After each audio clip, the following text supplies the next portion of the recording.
চেহারা দেখছেন নি কত সুন্দর। হ্যাঁ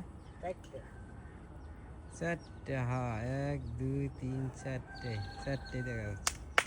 আমি এই দিন মনে করি গুই সাত দেন কি সুন্দর চায়া আছে। আসলে যে উদ এইরকম হয় আমি প্রথম অনেক বড় বড়। হ্যাঁ এমনিতে দেখা যাচ্ছে ছোট ছোট ছোট। কিভাবে দেন শুয়ে থাকে কত সুন্দর করে বিলের মতো।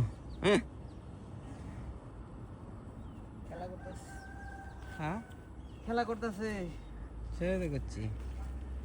তারকে স্বাস্থ্যগুলো দেখছি নি, মাছ খায় খায় মনে করেন যে একবারে এই নদীর মাছ খায় খায় শেষ করে হাল দিছে। পুরা সব মাছ খাইছে এই জায়গার। মালয়েশিয়াতে যে উদ আছে এটা আমি প্রথম দেখলাম। দেখুন এই যে উদ, উদ দেখেন কত সুন্দরভাবে খেলাধুলা করতেছে। এদের দাঁত দেখেন কত বড় বড় বাঘের মতো। এরা মাছ কিন্তু এক নিমিষের মধ্যে কিন্তু মাছ ধরে ফেল দেয়। এই জায়গার ভিতর দেখেন উদ দেখা যাচ্ছে, আপনারা হয়তো দেখতে পাচ্ছেন, আমি ভিডিওর মাধ্যমে দেখাচ্ছি। তো আমি কিন্তু আজকে জীবনে প্রথম দেখলাম এটা সরাসরিভাবে। তো আগে কখনো দেখেন কত সুন্দর চেহারা, আর কই থাকে কার ভিতর থাকে দেখেন। কেমন লাগলো ভিডিওটা অবশ্যই কমেন্টে জানাবেন। প্রবাসীদের দেখেন প্রবাসীদের এই পেঁপের গাছগুলো কত সুন্দর হয়েছে। তারপরে সবজি দেখেন এই যে পেঁপের গাছ, কত সুন্দর সুন্দর পেঁপে ধরছে। সুবহানাল্লাহ সুবহানাল্লাহ। প্রবাসীরা সব পারে, এমন কোনো কাজ নেই যে প্রবাসীরা পারে না।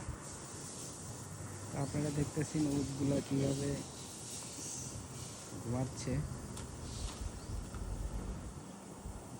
তো ভিডিওটা কেমন লাগলো অবশ্যই কমেন্টে জানিয়ে যাবেন।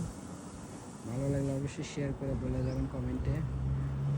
আমি কিন্তু 10টা করে ফুলের ভালোবাসা আপনার বাড়িতে নিয়ে যাবো ইনশাল্লাহ। তো প্রবাসীদের ক্ষেত, করলার ক্ষেত দেখেন, করলা ধরছে কত সুন্দর সুন্দর। তো গাইস দেখেন ভেন্ডি ধরছে কত সুন্দর ভেন্ডি। সুবহানাল্লাহ। আসলে প্রবাসীরা যে সব জায়গায় পারদর্শী এটা এই ভিডিওটা না দেখলে আপনি বুঝতে পারবেন না। প্রবাসীরা সব জায়গায় কিন্তু পারদর্শী। তো দেখেন এই যে উটগুলা কীভাবে মানে বেড়াচ্ছে। তা আসলে আমার কাছে কিন্তু অসাধারণ লেগেছে, এই জন্য ভিডিওটা করলাম। Thank you all my friend, thank you.